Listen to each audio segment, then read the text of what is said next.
Hi, hello po sa inyong lahat. Ngayong araw ho na ito ay ibabahagi ko sa inyo ang paggagawa ho na ring isa sa masarap ho na isda dini ho sa probinsya ng Batangas. Ito ho yung tinatawag na Miralia fish. Sa Ingles ho, ito ay tinatawag na whipping pony fish. So ito ho ay local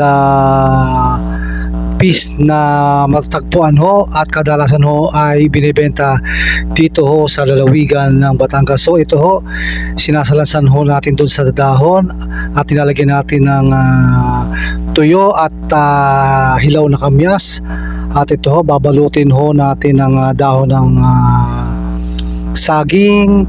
At ito ho, yung pinakasaha ho na nanggaling ho doon sa pinakapuno ho ng saging, yun atin hong hinimay-himay at ginawa hong pantali dini ho sa pinais ho na isa sa pinakamasarap po na ginagawa ng mga Batanggenyo. Ito ay natutunan ko lamang sa aking magulang, sa aking ama at sa akin hong mga tiyahin at sa akin hong mga lolo't lola. Nakita ko lang ho ang paggagawa na re.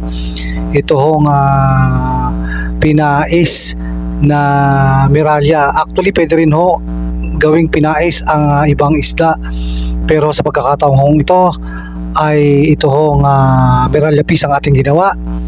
At ito, ilalagay na ho natin ang atin hong binalot ng daon ng saging na Miralia. At ito, nilalagyan natin ng hilaw na kamyas o kalamyas kung tawagin ito sa Batangas. At meron din hong tuyong kalamyas, pinagsama-sama na ho natin dahil hindi ho natin maibibilad ng maigi ang sariwang kalamyas o kamyas dahil ho tag-ulan ngayon dito ho sa lalawigan ng Batangas at sa iba pang mga lugar.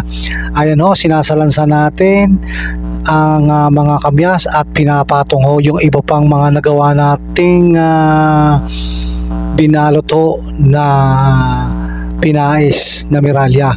So actually pwede ho natin lagyan ng taba ito, kaya lang ho hindi ko nilagyan ng taba dahil medyo mamantika ho ang taba at medyo bawal muna ho sa atin ang medyo mamantika ho ng pagkain.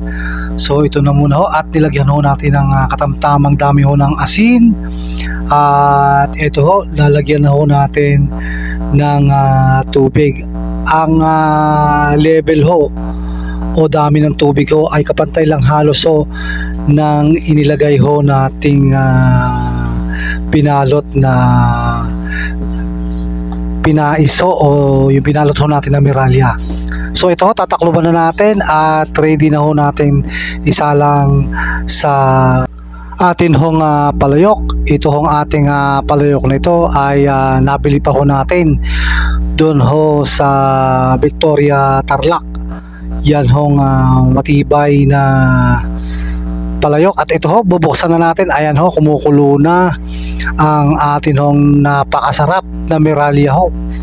Ay grabe ho ang sabaw niyan at ang laman ho ay napakasarap ho ng isdang ito. At lalo na ho pag ito'y naluto, malambot na malambot ho ito. So ito na ho yung sample ng ating ginawang Miralia. At ito ho atin ang inuulam. Ito hong ating pinais na Miralia. Malambot ho ang Miralia hong ito. Ayun ho, may halo pang talong. At ito ho, titikman natin na malambot ho talaga ito. At yan ho, pati ho tinik ay pwede hong kainin dahil malambot na ho ang niluto ho nating Miralia. So salamat ho sa inyong panonood.